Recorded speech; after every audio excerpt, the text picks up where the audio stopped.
Si tu es freelance dans la tech, que tu gagnes correctement ta vie, mais que tu bosses encore 8 heures par jour, 5 jours par semaine, le vrai problème n'est pas ton taf. C'est que tu ne contrôles plus ton temps. Je le sais parce que j'ai vécu exactement la même chose. Pendant 4 ans, bon TJM, mission stable, agenda plein. Et justement, comme tout allait à peu près bien, je n'ai jamais remis ça en question. En réalité, j'étais dans la zone la plus dangereuse du freelancing. Assez bien payé pour ne pas paniquer, pas assez libre pour pouvoir choisir. Dans cette vidéo, je vais t'aider à comprendre pourquoi ça. Je vais revenir sur 3 erreurs invisibles que j'ai faites en tant que freelance tech. Une liée à la prospection, une liée à la gestion du temps et une à la façon de fixer mes prix. Pas pour te donner des recettes, mais pour te poser un cadre dans lequel tu peux évoluer. Et à la fin, tu sauras une chose très précise. Est-ce que toi aussi, tu es en train de construire une fausse liberté confortable ou est-ce que ton problème vient d'ailleurs? Déjà, tu crois être libre, mais tu ne contrôles pas ta prospection. Donc, si tu es en mission actuellement ou tu as été dans une mission longue jusqu'à présent, tu vois bien que les missions ne tombent pas d'elles-mêmes. C'est à toi d'aller. Alors, c'est fini cette époque où toutes les missions tombaient d'elles-mêmes. Donc, c'est à toi d'aller chercher. Donc, par des plateformes, par des ESN, par du réseau passif, par les recruteurs. Il faut postuler. Alors, c'est bien ça, postuler à des offres. Tu n'es pas en mode où je sais trouver des clients, tu es en mode je sais candidater comme n'importe quel candidat. Donc tu as zéro contrôle sur le timing parce que tu ne peux pas trouver des clients, tu es obligé d'attendre qu'il y ait des offres pour que tu puisses y répondre. Et surtout, ces offres-là, elles ne t'appartiennent pas. Ce n'est pas tes clients à toi, ce sont les clients des intermédiaires. Et donc, on a un peu cette mauvaise manie de prospecter un peu comme un salarié. Alors, c'est antinomique, mais c'est plutôt candidater comme un salarié. Tu vas parler de ton CV, tu vas parler de tes technos, tu vas parler de tes années d'expérience, tu vas faire ton dossier de compétences, tu vas faire ton portfolio. Et on va rester dans le mode où voilà ce que moi je peux proposer, est-ce que toi tu as besoin. Aucune façon pour toi de te différencier. Tu vas parler aussi des compétences au lieu des problèmes. Ça rejoint un peu la partie CV, c'est-à-dire que je sais faire ça, je sais faire ça, je sais faire ça, je sais faire ça, je sais faire ça. Ok. Et donc en disant ça, tu dis exactement de la même chose que tout le monde. Les autres aussi ils savent faire la même chose. Et donc tu dis pas qu'est-ce que tu règles comme problème. Tu dis pas avec qui tu aimes travailler. Tu dis pas dans quel secteur d'activité tu as le plus d'avantages comparé à d'autres. Tu fais que dire ce que toi tu sais faire. Et donc tu restes comparable aux autres parce qu'on compare des CV entre les différentes personnes. Tu subis le pipeline au lieu de le construire. Pipeline de clients, j'entends bien. Donc entre deux missions, tiens, ma mission va bientôt se terminer. Il faudrait que je recommence à prospecter. Mince, le marché est tendu. J'ai beaucoup d'entretiens, mais ça n'aboutit pas. Mince, qu'est-ce que je vais faire? Décision. Et donc, au final, qu'est-ce que tu vas faire? Tu vas prendre des décisions dans l'urgence. Il me reste 2 semaines avant que ma mission se termine. Ou pire, ça fait déjà 2 mois que ma mission est terminée, j'ai toujours pas retrouvé. Qu'est-ce qu'il faut faire? Un salariat? Retrouver un CDI? Mais non. Mais ceci. Ça part dans tous les sens, tout simplement parce que t'as pas anticipé pendant que tu es en mission longue, la suite, tout simplement, le après. Et donc, le vrai coup caché de tout ça, c'est simple. C'est que tu peux te retrouver avec 0 client du jour au lendemain. Premièrement, alors je te parle pas client en direct ou pas, juste 0 client, la mission s'arrête, coupe budgétaire, fin d'année, ce que tu veux, plus de clients. Mais surtout, tu as 0 client en direct. Quand tu ne fais pas de prospection, tu es toujours dépendant des autres. Tu es toujours dépendant d'un intermédiaire, d'une plateforme, d'une ESN pour t'apporter quelque chose. Sauf qu'en étant ça, tu n'es pas celui qui maîtrise, tu es la marchandise. Le SN, elle, ou l'intermédiaire, peu importe, il a 150 CV de personnes qui pourraient répondre aux offres. Et donc toi, tu contrôles rien. Oui, tu peux faire de ton mieux pour être bien positionné, mais pour une question par exemple aussi conne que le TJM, si entre deux profils totalement identiques, le recruteur trouve un gars avec un TJM moindre, il va le prendre lui, tout simplement parce que ça lui fait plus de marge au recruteur. Donc en fait, tu n'as aucune indépendance vis-à-vis de ces gens-là, mais surtout, tu n'as aucun contrôle, tu n'as rien créé qui te permet de sécuriser ton activité le jour où ta mission longue doit s'arrêter ou le jour où ta mission longue s'arrête alors que tu n'étais pas préparé. Donc ça, c'est la première erreur de croire que la mission longue, elle va rester, ça ne peut pas se terminer et même si ça se termine, il y a plein d'autres missions. Va consulter un peu ce que les gens disent sur le marché, tu vas voir que c'est pas aussi simple. Donc avoir le contrôle de sa prospection, ça c'est la première erreur à ne pas faire, on va dire. Ne pas faire de prospection. Deuxième erreur, tu travailles beaucoup mais tu ne contrôles pas ton temps. Alors, le premier point, c'est de confondre la liberté et la flexibilité.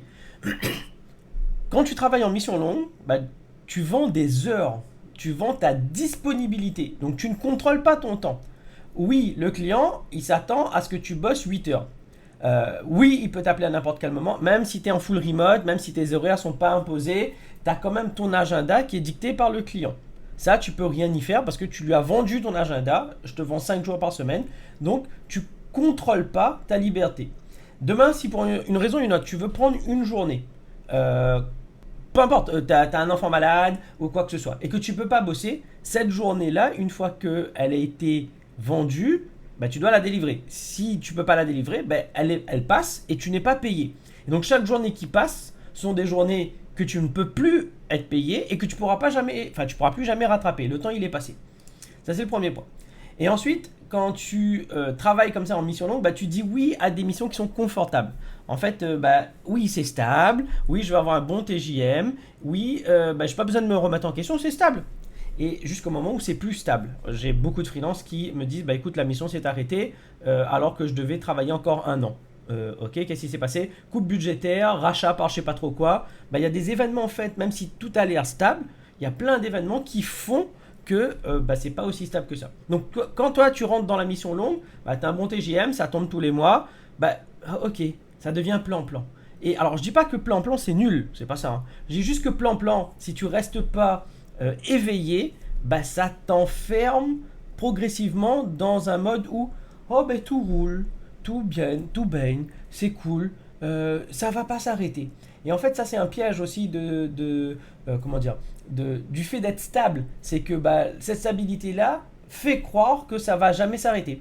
Et au final, ça peut s'arrêter, mais sauf que toi, tu n'as jamais rien préparé. Donc je ne te dis pas de passer tes journées à préparer l'après, mais de mettre un peu d'énergie. On va voir un peu plus tard comment. Donc oui, dire oui à des missions, c'est confortable, mais ça peut aussi t'enfermer progressivement.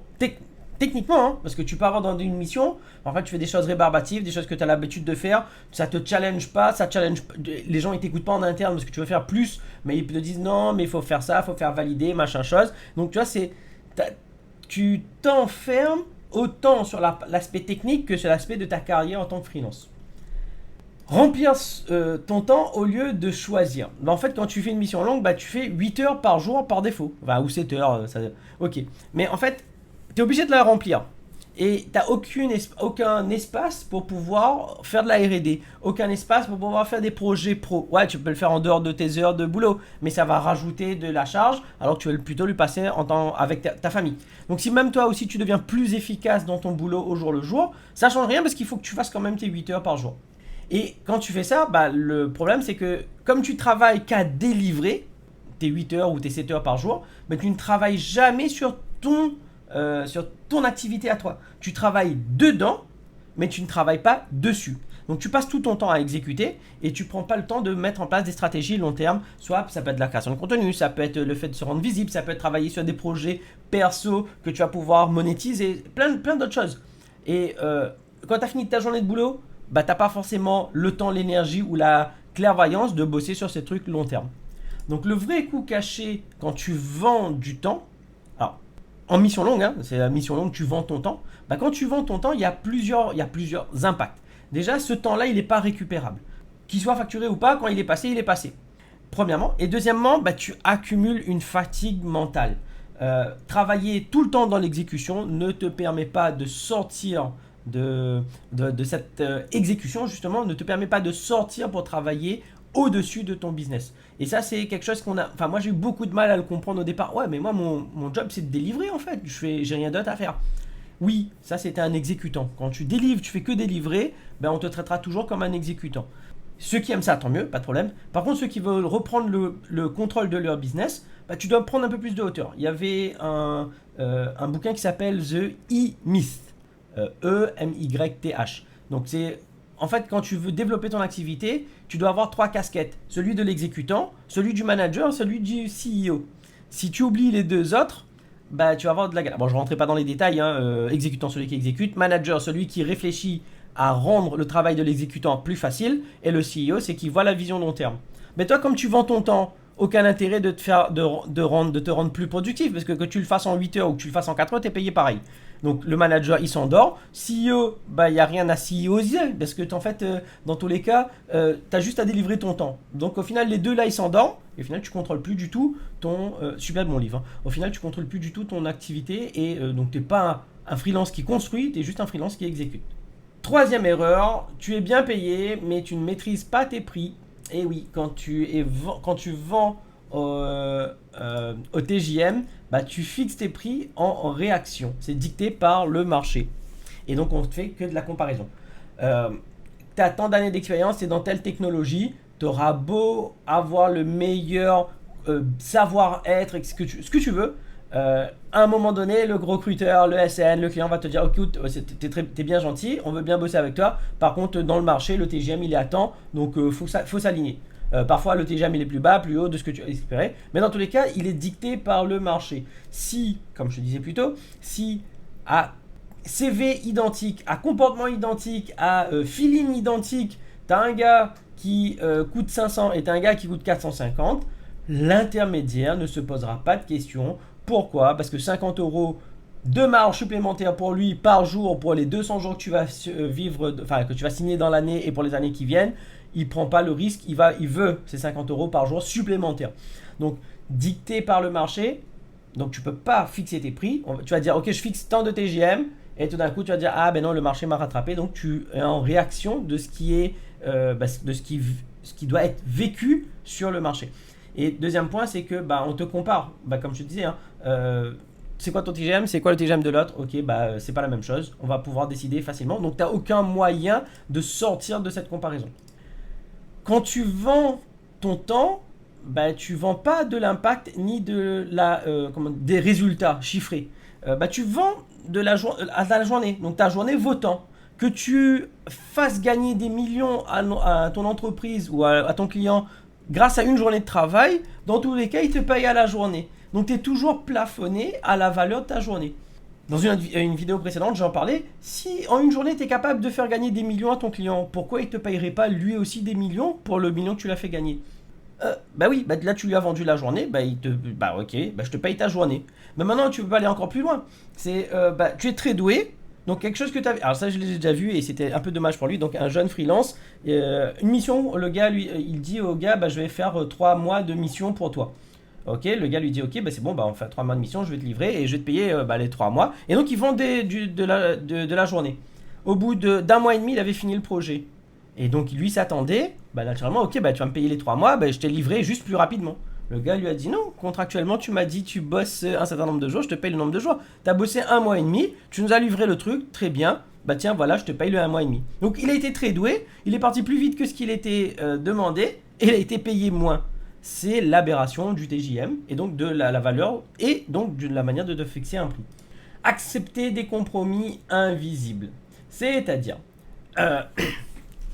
quand tu fais au TJM, tu te dis, ok, TJM multiplié par le nombre de jours, multiplié par le nombre de mois, c'est déjà bien payé. Et donc tu te dis, ok, c'est bon, j'accepte, c'est cool. Mais en fait, en faisant ça, tu te brides toi-même. Parce que tu te dis, ok, c'est pas trop mal. Et comme c'est pas trop mal, ça t'empêche, tu atteins un maximum qui est local, si on refait un peu de maths, tu atteins un maximum qui est local, et ça t'empêche totalement de voir un maximum qui peut être plus grand, plus global. Et donc tu perds de levier. Ok, j'accepte le TJM, j'accepte d'être plafonné, je vais pas plus loin. Et donc, j'ai plus de... je suis au maximum. Ouais, mais quand tu es au maximum, comment tu pètes ce plafond de verre? Alors, pas que tu aies besoin de le péter, mais si on se remet par rapport à juste avant, les 2 points avant, le fait de vendre son temps, le fait d'être toujours dépendant des autres, etc., fait que ce plafond de verre, il ne fait que diminuer. Et donc, toi, tu perds toute la force pour dépasser ce plafond de verre. Donc, tu es peut-être bien payé, c'est pas trop mal, mais tu n'iras pas plus loin. Tu ne peux pas aller plus loin. Donc là, tu acceptes un compromis en disant oui, j'accepte ça, tu acceptes de ne pas aller plus loin. Ensuite, ne pas intégrer le coût réel. Temps, énergie, dépenses. Oui, le fait que tu vendes ta journée, tu inclus pas le temps que tu y passes, tu n'inclus pas l'énergie que ça te prend et tu n'inclus pas la dépendance que tu as vis-à-vis de ta mission. Alors, je mets moins de 250 € jour invisible. Bon, ça, c'est un chiffre que moi, j'ai un peu estimé sur le fait de travailler à la journée en vendant mon TJM, par exemple, en vendant un TJM de 450, 500, 600 parfois. Je pouvais facilement faire beaucoup plus juste en changeant ma façon de voir. Donc tous les jours, au lieu de dire, enfin, je me disais, bah ok, je fais 600, c'est pas trop mal. Mais en fait, je voyais pas que, en fait, je fais 600, mais je pouvais en faire 850, voire 900.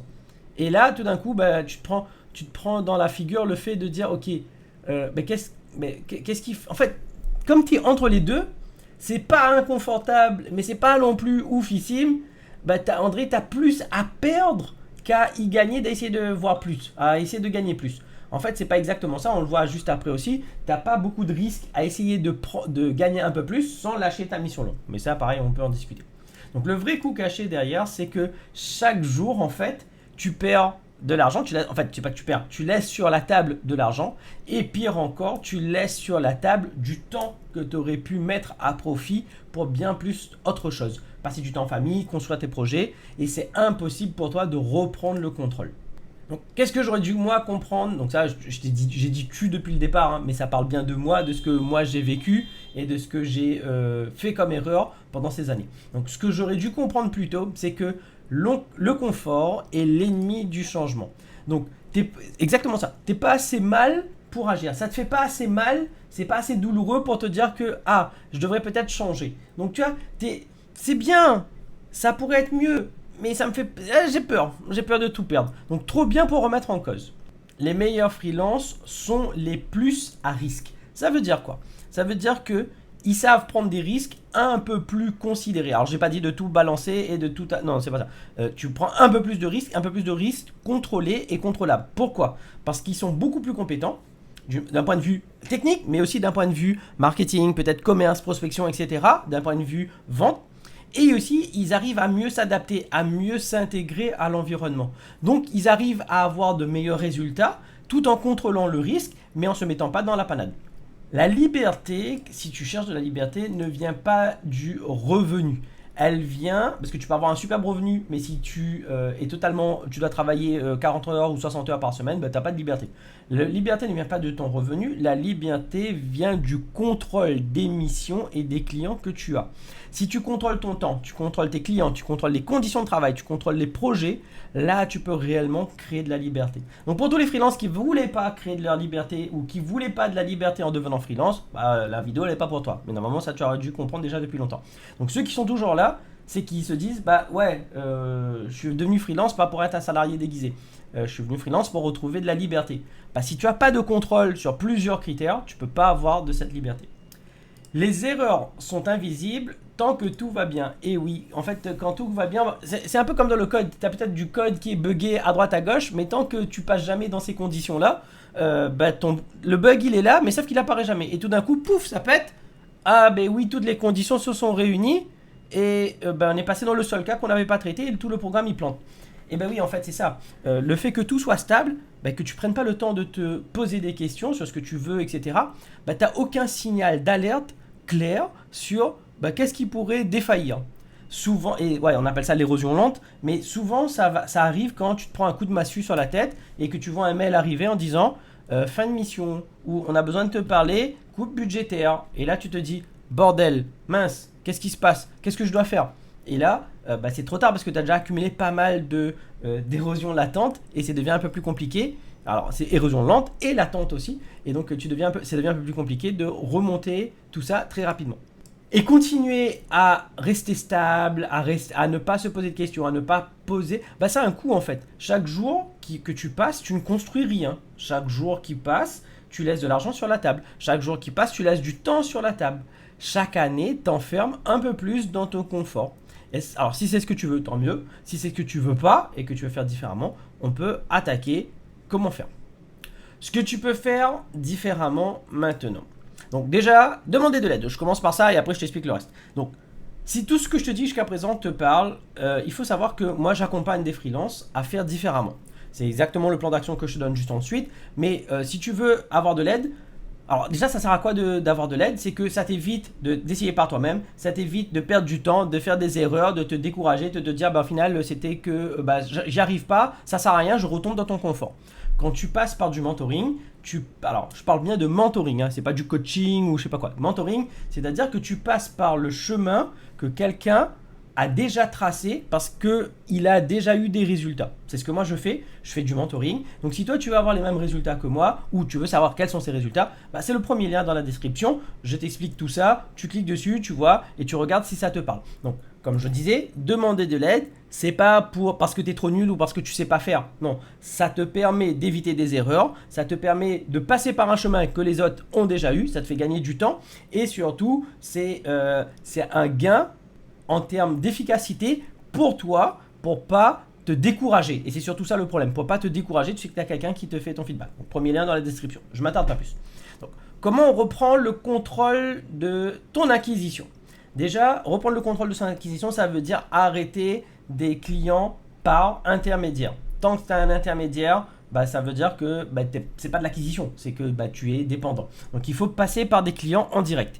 Clients en direct, ça, il n'y a pas trop 36 000 choses, c'est de la prospection et c'est d'avoir des conversations choisies, ce qu'on appelle discuter avec des gens. Tu ne peux pas avoir un client en direct en balançant un mail sous forme d'une pub, en disant tenez, voilà, je fais ça, est-ce que tu as besoin de moi? Non, ça ne marche pas ça, ça ne marche pas. Avoir des clients en direct, il faut discuter avec les gens, comprendre leurs besoins pour pouvoir leur proposer une solution.